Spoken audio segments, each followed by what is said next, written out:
Hello CraftDee Family, and welcome to another tutorial by She's So Crafty.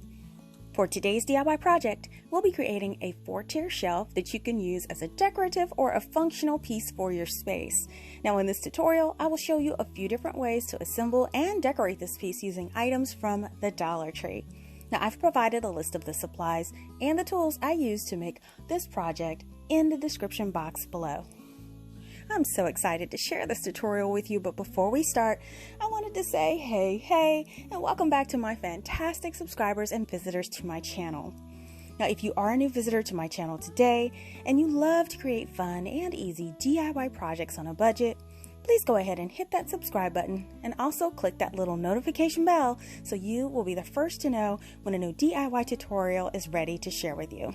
So now, let's jump right into the project. Now for this project, you're going to need 3 or 4 of these large hardboard boxes from the Dollar Tree. And you're going to need 4 pieces of wood for the supports. And this is cut from one of the 1x2x8 pieces from the Home Depot, and it was $1.18 total. Now as an alternative, you can also use these wood plunger handles from the Dollar Tree for $1 each.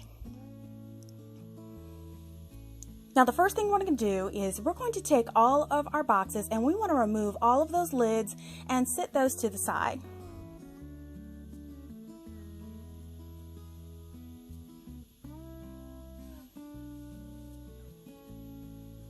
And what I'm going to do is take the Zinsser 123 primer, and I am going to put a layer of this primer on the inside and the outside of all of the boxes. And here are the boxes once the primer has been applied and they're all dried.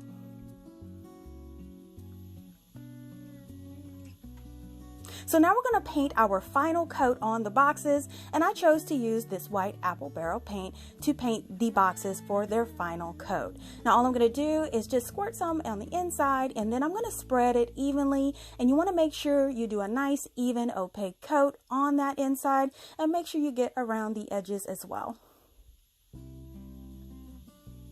And of course, once you're done with the inside, when it dries, go ahead and flip it over and do the outsides as well.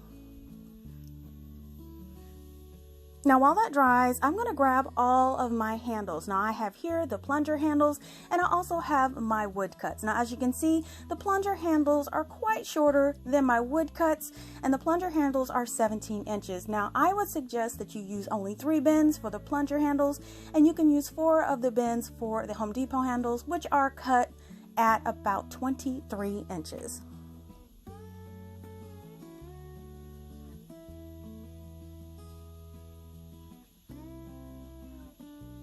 So I'm going to go ahead and paint my sticks that I'm going to be using, and what I'm going to do is use again this white acrylic paint by Apple Barrel. Now you can certainly stain these if you like, but I just want to paint them white to match the bends on the finish for my rack.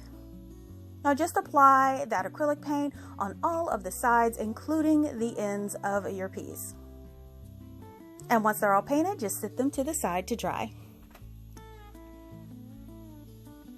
So now that everything is dry, go ahead and lay out that grid mat, and I'm going to grab one of my sticks that I'm going to be using and all of my dried bends. Now what I want to do is I want to space my bends evenly along this stick just to make sure that they will be nice and even, and you want to leave about 1 inch at the bottom for the foot, and mine ended up being about 6.5 inches apart. And then what I'm going to do is sit that stick up on the side, and I'm going to take a pencil, and I want to make a marking on that stick at the bottom and top of each one of the bends to make sure that the placement is noted.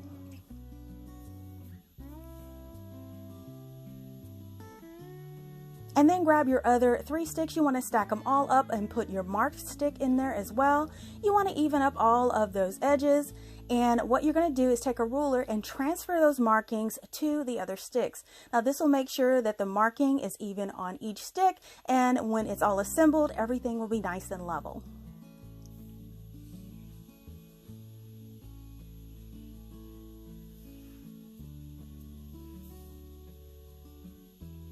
So the next thing we're going to do is take our dried container bins, and I'm going to be using this black acrylic paint to give them like an aged enamel chipping feature. And all I'm going to do is take a fine paintbrush, and I'm just going to drag it along the side bottom edge of that bin. I find like just randomly marking gives it the most authentic look, and you want to do this along the bottom edge and also those side corners.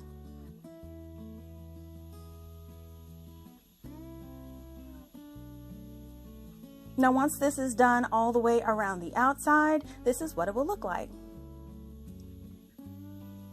Now once that's dry, we're going to go ahead and apply a layer around that top ledge as well.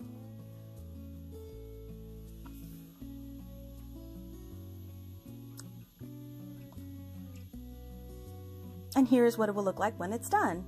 Just repeat this for those other 3 bins. And here are all of my bins complete and ready to go.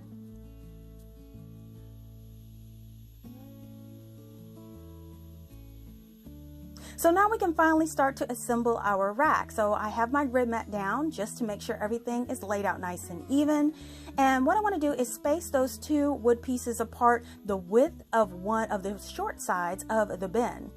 So once it matches, go ahead and tape that down with a little bit of painter's tape, and this will make sure that the sticks stay nice and even when you apply your first bin. Believe me, you do not want to skip this step. So here you go, I'm checking it here to make sure everything is nice and even. And then what I'm going to do is I want to apply my bins with little screws. So I want to put 2 screws on each side. So I'm putting a screw mark hole on each side with a little pencil. So I'll do 2 dots on each side.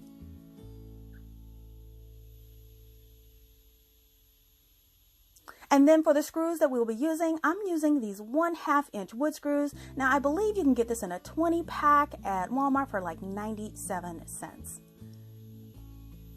So before I apply the bin, what I want to do is take each one of those 1/2 inch screws, and I want to start to thread it into the hole just barely that it pokes out the other side. You don't want to do it all the way through because it'll create a gap, but we just want to thread it through so it sticks into the side of the box.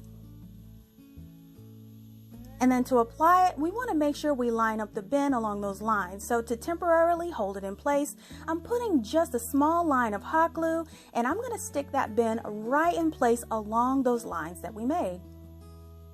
And then I'm going to take a screwdriver, and I'm just going to hand screw these in. These are so short and they take very little effort. However, if you do have a ratcheting screwdriver, it does save a little bit of time. So now that all screws are nice and secure, we can go ahead and remove all of that tape holding those side pieces into place. And now we can see that one of the sides is completely installed. So now we're going to take our other side of the rack, and we want to do the same thing by aligning the side of the bin with the sticks to make sure they're evenly spaced apart. And we're applying our screws into the side of the bin as shown here.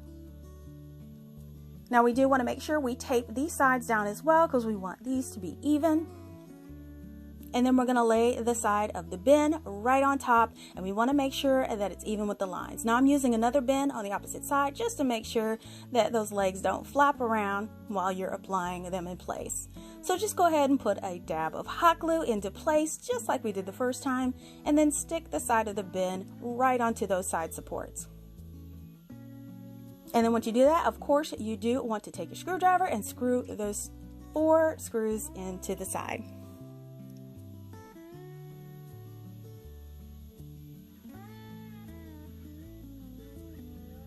So then you're going to remove the tape that's securing everything into place, and you'll see that your first bin is nice and secure. Now I'm just going to double check here to make sure everything is even, and my level says we are good to go.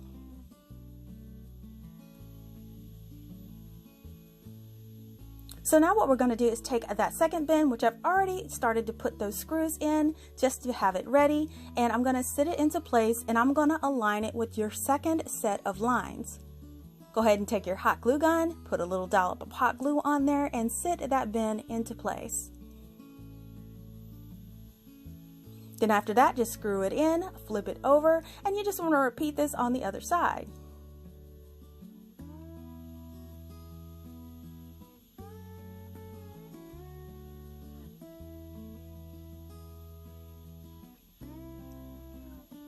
Now once that hot glue is secured into place, go ahead and just screw in all 4 sides with your screwdriver. And as you can see, there we go. We have our second level and we're checking it and it's good to go. Now all we're going to do from here is we're going to repeat this process for the last 2 bins. The same process.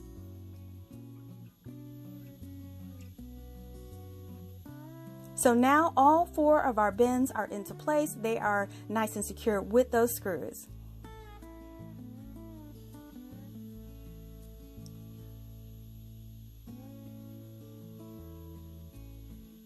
So now we can go in and just go ahead and erase any kind of pencil marks that we made. This acrylic paint makes it very easy to erase any marks. So we're just erasing all of our marks on the side of our rack. So now I'm going to kind of choose my favorite side to put some labels on to display, and the labels that I'm planning to use I'm going to put right down the center of the rack, and I plan on using these labels that I got from the Dollar Tree. They come in 3 different styles in a pack, and I'm just going to go ahead and I'm going to choose to see which one actually looks the best on here. I really wanted to keep it simple, so I chose to go with the square one.